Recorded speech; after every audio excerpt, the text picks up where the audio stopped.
이제부터는 본격적인 정치권 소식을 여러분께 전해드리도록 하겠습니다. 자유한국당 홍문정 의원, 흔히 친박 핵심으로 불리웠었죠. 지난주에 홍문정 의원이 자유한국당 탈당 가능성을 시사했다는 소식까지 여러분께 전해드렸는데 사실상 탈당을 선언했다. 조금 더 진전된 이야기가 들어왔습니다. 남지 않았어요. 위대한 태국 동지들이 애국가를 사랑하는 여러분들이 대한민국 대통령 박근혜와 함께 당당하게 청와대로 입성할 나이 멀지 않았다는 것을 기억하시기 바랍니다, 여러분. 저는 지금서부터 오늘 이 순간서부터 여러분과 함께 앞장서서 조원진 대표와 함께 그 일에 매진하겠습니다, 여러분.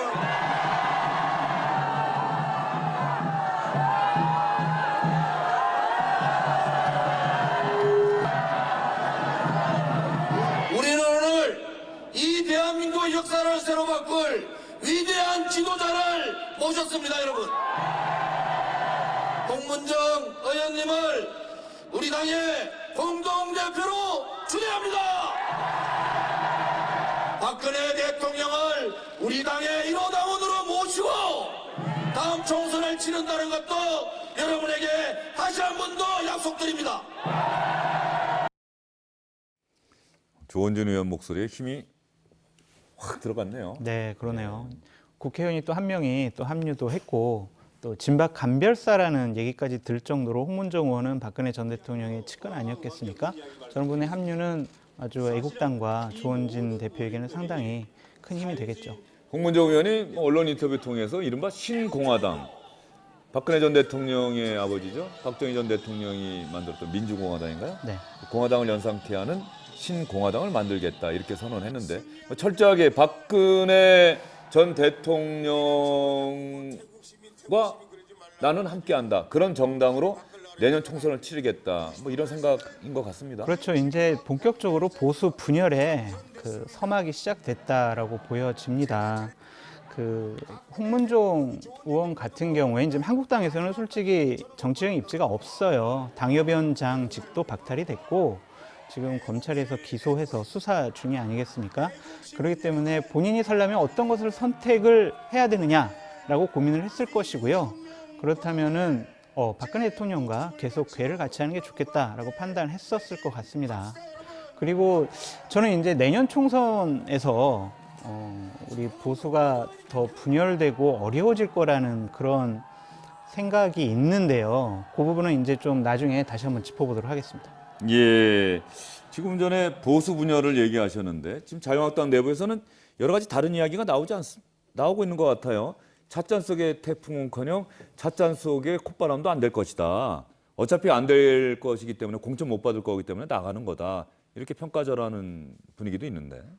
저는 그런 면이 강하다고 생각해요. 이게 좀 엄살을 떠는 것도 있고 또 범여권, 뭐 민주평화당 박지원 의원 같은 경우 항상 저쪽이 크게 될 거다라는 것은 저쪽이 이제 뭉친다, 뭐 커진다라고 해야지 또 이제 말하자면 이제 뭐 범진보, 범여권도 뭉쳐야 된다 이런 논리 때문에 그런 것이고 실제로 지금 뭐 김진태 의원이라든지 이런 친박계 성향이 강한 의원들 같은 경우에도 따라 움직일 생각이 전혀 없어 보이고 그리고 지금 이야기하는 것들이 물론 대중 집회라는 점을 좀 감안해야 되겠습니다만은 박근혜 대통령과 함께 청와대로 돌아간다. 그리고 네. 홍문종 의원이 뭐 탄핵을 반대하면서 내가 자결까지 이야기하니까 박근혜 전 대통령이 그러시지 말고 참으라 하면서 말렸다라고 하는 것은 뭐 두 사람이 대화했다고 주장하니까 제가 뭐라고 할 수 없습니다만은 조금 그렇게 무게감을 싣기는 어렵지 않은가 그런 생각이 들어요. 예. 저는 그 윤 실장의 그 얘기에 대해서 반은 동감을 표하는데 반은 좀 다른 생각을 갖고 있어요. 어떤 면에서 왜 그렇습니까? 그러니까 이제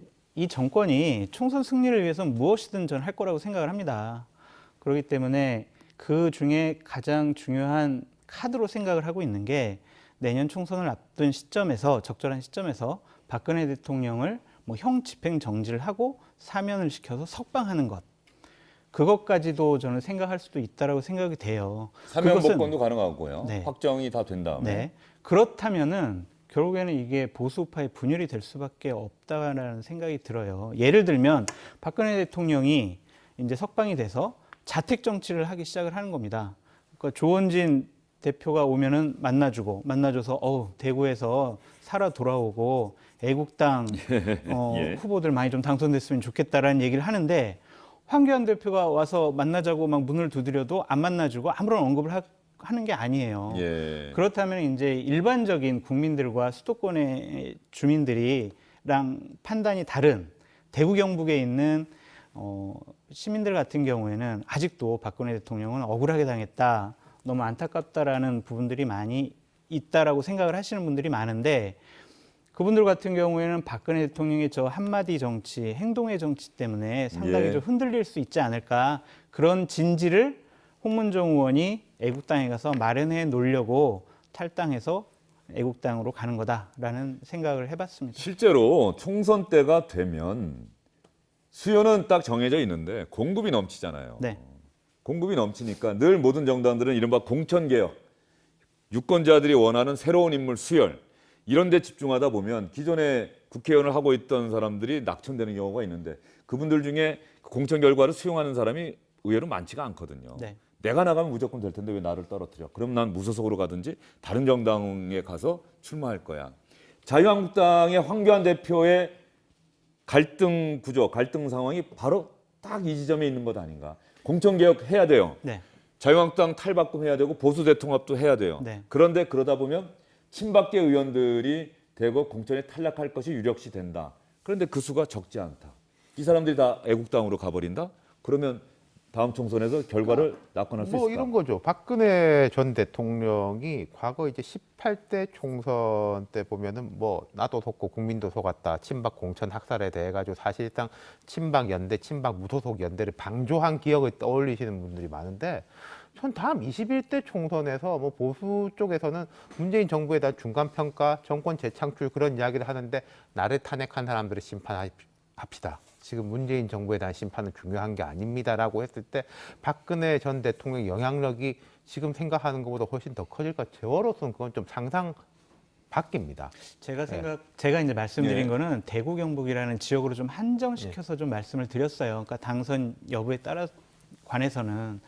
그리고 그 애국당 같은 경우에 이제 극렬한 박근혜 전 대통령을 지지하는 극렬한 지지층들의 지지를 받고 있는데 20대 총선을 보면요. 3% 차이로 당락이 갈린 지역구 의원이 36명이나 돼요. 그렇죠. 어떤 데는 0.02% 차이로 이겼거든요. 수도권에서 정말 애국당에서 후보를 다 내요. 거기서 3%만 가져간다고 생각을 해보세요. 한국당으로서는 정말 치명적이죠. 악몽 같은 결과가 나올 겁니다. 애국당이란 이름이든 신공화당이란 이름이든 모든 지역구에서 만약에 후보를 낸다. 그러니까 우려하는 것은 이제 그런 것이, 제가 이제 우려하고 전망하는 건 그런 것이죠. 어쨌든 총선 승리를 위해서는 이 정권에서 민주당에서 가장 유력한 카드로 검토할 수 있는 부분이다라고 저는 생각을 하는 겁니다. 예, 친박계 의원 하면 지금 떠오르는 분들이 또 누가 있습니까? 무소속으로 탈당했지만 이정현 의원도 이정현 있고요. 의원, 대변인 민경욱 의원, 민경욱 그다음에 대변인, 박대출 의원, 정우택 의원, 윤상현, 김태흠, 또 태극기 부대 열광적인 지지를 받고 있는 김진태 의원, 이런 분들이 친박이죠. 실제적으로 그 의원들 가만히 보면요. TK 지역은 별로 없어요. 지금 네. 말씀하시는 의원들 보면 그분들의 지역구 상황하고 지금 말씀하신 프레임이 미스매치가 나는 부분도 있는 게 이 사람들의 활동 폭을 그렇게 전 넓히지 못할 것 같다는 생각이 듭니다. 예, 무슨 말씀인지는 알겠습니다만 어쨌든 저희가 지금 상상과 가능성의 영역에서 지금 현재 이야기를 진행하고 있는 겁니다. 다음에 네. 올 하반기에 과연 내년 초에 그런 분위기가 만들어질지, 특히 대구 경북 지역에서 자유한국당을 오히려 대한애국당이 압도하는 그런 분위기가 만들어질지, 이런 부분들은 지금으로서는 단언할 수는 없습니다만 어쨌든 적어도 분열의 가능성은 있다라고 지금 말씀하고 계시는 거예요. 앵커께서 말씀하신 것처럼 황교안 대표는 큰 딜레마에 빠져 있는 거예요. 보수 대통합도 해야 되고 공천 개혁도 해야 되고 총선 승리도 이뤄내야 되고 새로운 인물도 영입을 해야 되는데 지금 국회의원으로 지역구를 갖고 있는 분들이 있지 않습니까? 그러니까 그분들 같은 경우에는 어느 정도 정리가 될 수밖에 없는 상황에 몰리게 돼요. 그랬을 경우에 대구 경북에서 애국당의 인기가 올라가면 한국당의 대구경북 의원들 중에 일부는 나 애국당 가서 출마하는 게 나 당선 가능성이 더 높아지겠구나라고 생각할 수가 있다라는 거죠. 그렇다면 이건 보수의 완전히 정말 악몽 같은 분열이 되는 거라고 생각을 합니다. 친박 핵심으로 불렸던 의원들이 지금은 어떻게 행동하고 있습니까? 지금은 뭐 황교안 체제에서 지금 상황을 두고 보는 거죠. 과연 황교안 대표가 보수의 지금 상징적인 대표인데 실질적인 대표가 될 수 있느냐, 국민적인 지지를 얻을 수 있느냐, 내년 총선을 견인해낼 수 있느냐, 대통령으로서의 국민의 지지를 받을 수 있느냐, 그런 것들을 쭉 보고 있다고 생각을 합니다. 공천을 앞두고 있기도 하기 때문이기도 하죠. 하지만 이제 황교안 대표 체제 하에서 내가 공천을 못 받고 또한 당의 지지율이 오르지 않고 내가 공천을 받아서 나가도 당선될 가능성이 지극히 낮다라고 판단하게 되면 황교안 체제에 대해서 반기를 들고 흔들 수밖에 없을 거라는 생각이 듭니다. 예, 알겠습니다. 이른바 친박신당, 대한애국당이든 신공화당이든 친박신당으로 언론에서는 부르고 있는데 친박신당이 나타날 가능성에 대해서 황교안 자유한국당 대표, 당연히 기자들이 홍문정 의원이 탈당을 선언했는데 대표님 어떻게 생각하세요? 앞으로 어떻게 하실 거예요? 이렇게 질문했을 겁니다. 황교안 대표 답변 들어볼까요? 홍문종 의원이 그 탈당 예고했는데 저희 당의 입장은 자유우파가 자유한국당을 중심으로 뭉쳐서 이 문재인 정권의 폭정을 막아내는 것이 필요하다. 그런 확고한 생각을 가지고 있습니다. 그럼 나가는 거에 대해서는 뭐 안타깝다는 생각이셨나요? 분열은 국민들이 원하시는 것이 아니라고 생각합니다. 지금 민경욱 대변인이 바로 황교안 대표 답변하는데 옆에 항상 서 있단 말이에요. 네. 그런데 친박 핵심, 박근혜 전 대통령 탄핵에 대한 책임, 대통령을 제대로 보좌하지 못했던 그 책임, 그래서 자유한국당을 지금 오늘의 이 지경까지 추락시킨 책임. 그렇게 한다고 한다면 결국 친박계 의원들 공천하기는 어렵단 말이에요. 그 논리라면. 그렇죠. 민경욱 대변인 저렇게 열심히 활동하고 있는데 자유한국당 내부에서 민경욱 대변인도 만약에 공천에서 탈락을 시켜야 하는 상황이 온다. 그럼 민경욱 대변인이 그걸 수용하겠느냐. 그렇죠. 그러니까 민경욱 대변인은 좀 괴가 달라요. 그러니까 그때 청와대에 있었지 당에서 막 친박 의원으로서 이렇게 호가호위한 것은 아니고요. 그러니까 저게 딜레마예요. 어쨌든 나의 공천 가능성과 당선 가능성 그것이 앞으로 이제 정기국회 끝나고 올해 연말부터 내년 초까지의 의원들의 모든 판단의 기준이 될 겁니다. 윤태원 시장도 기자하면서도 취재도 하고 그랬고요. 모든 정권마다 이른바 실세라고 하는 정치인들이 등장하지 않습니까? 네. 공식적으로 얼굴을 내미는 실세도 있고 얼굴을 잘 내미지 않고 대통령과 또 청와대 또 여당의 아주 높은 사람들과 항상 정기적으로 만나서 시중의 여론을 전달하고 영향력을 행사하는. 그런데 정권이 바뀔 때마다 그랬던 사람들이 사라지기도 하고 여전히 정치권 내부에서 또 영향력을 행사하는 경우도 있고 말이죠. 친박계는 앞으로 어떻게 될 것 같습니까? 이미 자유한국당 내부에서 존재감을 많이 상실했다라고 하는 게 전반적인 평가인데 지금 조원진 의원이나 홍문정 의원 보면은 우리는 박근혜 전 대통령과 함께 다시 부활할 거야. 지금 저렇게 거리에서 외치고 있단 말이에요. 그러니까요. 이제 자기의 이제 쓰일 바를 이제 찾기 위해서 애를 쓰는 거죠. 예를 들어서 민경욱 의원 방금 말씀하셨지만 민경욱 의원은 지금 가장 이미지가 각인되는 게 문재인 정부와 각을 제세우는 사람, 강한 이야기를 해서 반발을 하는 사람으로 각인이 되고 있지 않습니까? 예. 민경욱 의원의 의도는 저는 상당 부분 성공했다고 생각해요. 박근혜 대변인으로보다 황교안의 대변인으로 점점 인식이 깊어지는 거. 그런 식으로 변신을 꾀할 것이고 그 변신이 여의치 않은 분들 중에 일부는 이제 홍문종 의원 같은 행보를 걸을 수가 있겠지만은 그거는 차순위의 선택인 거지. 예. 그걸 처음부터 생각하고 가는 사람은 저는 뭐 한 명도 없을 것 같습니다. 그러니까 친박이 그 생명력을 계속 유지할 것이냐 아니면 이제 생명력이 다할 것이냐는 그건 유권자들이 결국 결정해 주겠죠. 주시겠는데 그에 또 딱 한 가지 중요한 변수가 아까 말씀드렸듯이 박근혜 전 대통령의 석방이에요. 총선 전에 석방을 해서 대구 경북에서 애국당이 의미 있는 의석수를 얻으면 진통제를 맞고 계속 이제 생명을 연장하는 거다라고 그렇게 봐야 될 것 같아요. 예. 네, 이것도 저는 저희 당사하고 약간 다를 수 있을 것 같아요. 왜냐하면은 과거에 전두환, 노태우 두 사람이 구속돼 있을 때는 실제로 TK 지역에서 반발이 되게 거세고 그래서 이제 신한국당에서 자민련이 쪼개져 나가지고 돌풍 일으켰는데 막상 이분들이 풀려나고 나니까 그게 확 사그라들었다는 거죠. 박근혜 전 대통령이라는 가치가 말하자면 우리 그런 이야기 하지 않습니까? 칼은 칼집에 들어있을 때 더 무섭다. 막상 나와버리면은 저분이 저는 그렇게 정치적 발언을 할까도 싶어요. 박근혜 전 대통령은 그런데 통상적인 정치의 흐름과 정치의 논리와는 좀 다르게 사고하고 다르게 발언하고 다르게 행동하는 정치인이다.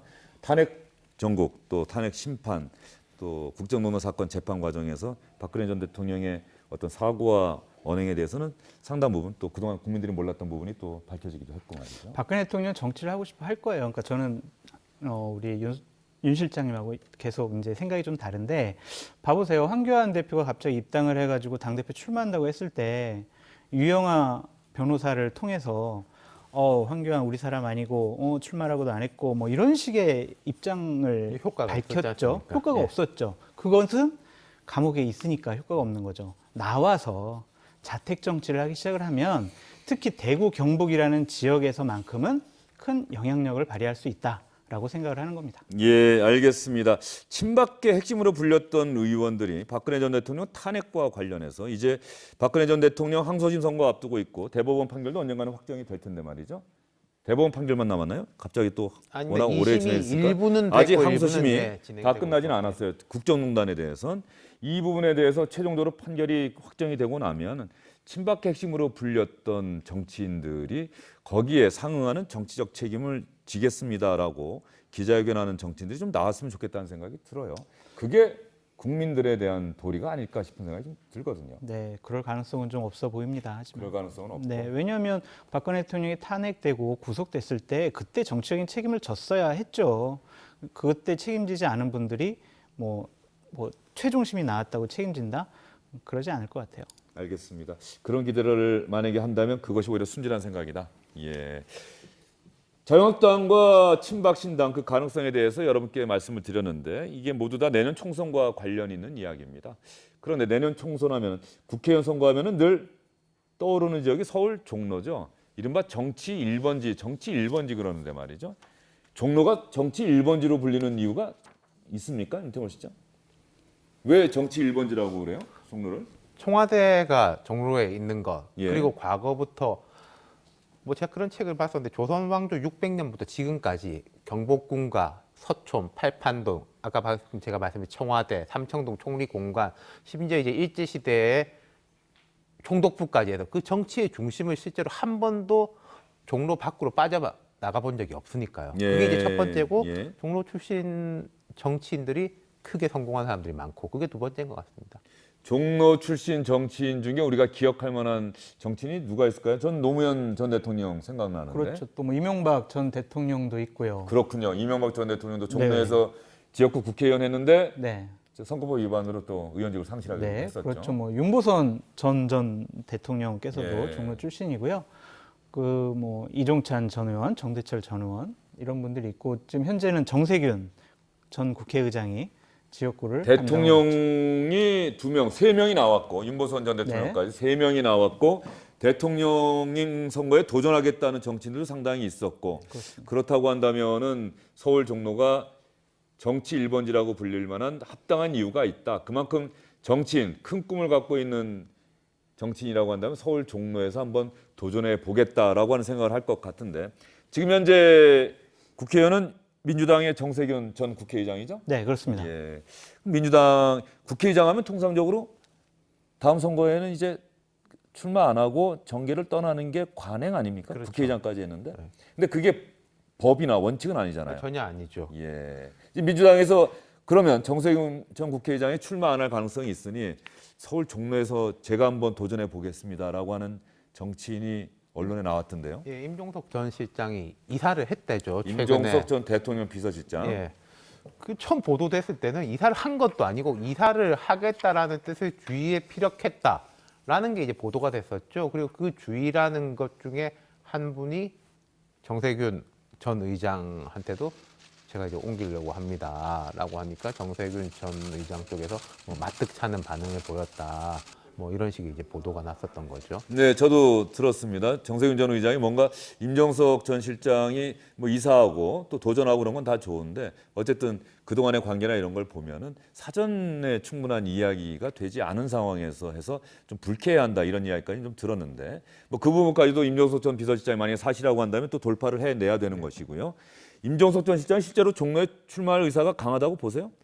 이 임종석 전 실장이 원래 지역구가 이제 성동 쪽인데 그 홍익표 의원이 지금 있고 그 앞에 이제 지난번에는 이제 예상 밖으로 당내 경선에서 떨어졌지 않습니까? 당내 경선에 떨어졌는데 은평의 강병원 의원이죠. 강병원 의원이 있고 그렇다고 뭐 고향이 장성이라고 해가지고 장성으로 가는 건 좀 상상 바뀌고 그럼 어쨌든 수도권 쪽에서 험지라고 불리는 곳이든 상징성이 있는 곳이든 이 정치를 계속한다면 그렇게 가지 않겠냐라고 본다면 뭐 강남 쪽 아니면 종로인 거죠.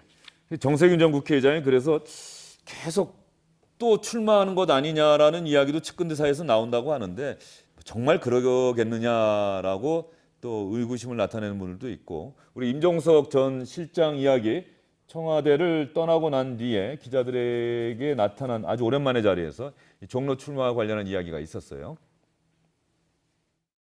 다른 것보다 정식으로 복귀 인사 드리고 대표님 말씀을 많이 들어야 되겠죠. 어느 때보다 당정 간의 소통과 협의를 통한 신뢰가 중요한 때라고 생각합니다. 그래서 뭐 역할이 있다면 뭐든 헌신적으로 할 생각입니다.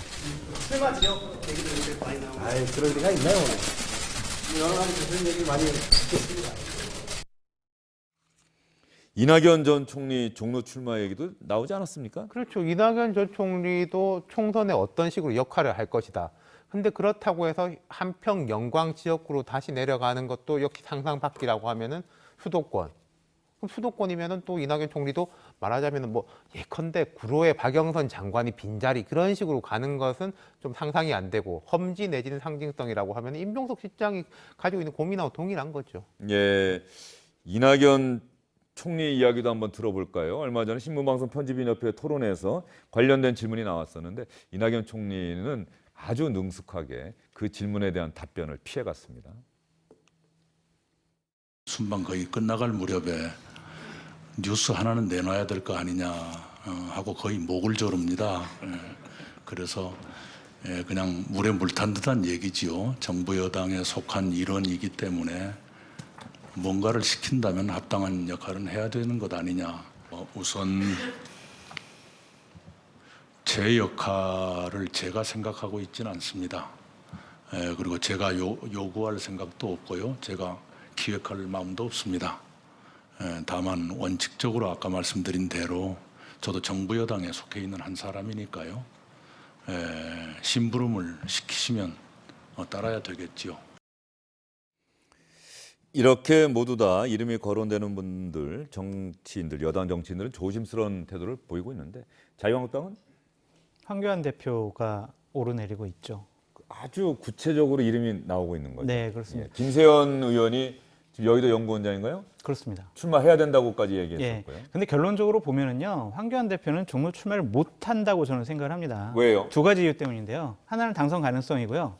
또 하나는 당대표로서 전국적인 지지 유세를 하고 다녀야 돼요. 종로가 월등하게 황교안 대표나 한국당에게 유리한 지역이 아니기 때문에 계속 자기 지역을 지키기 위해서 그 지역을 떠날 수가 없어요. 그러면 지금 한국당 내에서는 전국적으로 지원 유세를 할 스타급 정치인이 없는 상황에서 황교안 대표까지 종로의 발목을 잡히면 그러면 전체적인 지역 선거는 후보들끼리 치러야 된다는 얘기가 들거든요.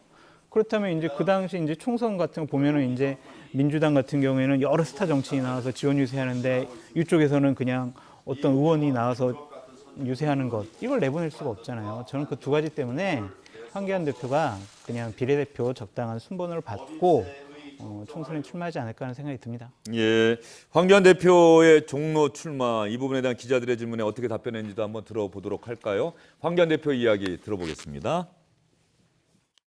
종로에 출마하는 게 전공법이다 이렇게 내가 말씀하셨는데 뭐 의원들이 여러 가지 의견들 얘기할 수 있죠. 하여튼 아직 정해진 바 없습니다. 수고했습니다. 세동 출마설에 대한 생각은 어떠신지?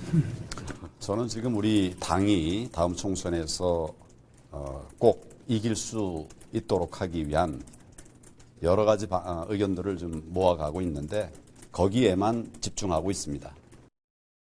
예. 앞으로 내년 총선이 10개월 정도 남았는데 결과적으로 이 얘기를 여러분께 전해드린 것은 이미 정치권은 지금 국회 정상화 앞두고 막판 진통이 계속되고 있는 상황이긴 한데 사실 정치인들, 국회의원들의 마음과 생각은 이미 10개월 앞으로 다가온 다음 총선에 가 있다. 이 말씀을 여러분께 드리고 싶습니다. 두 분 오늘 말씀 잘 들었습니다.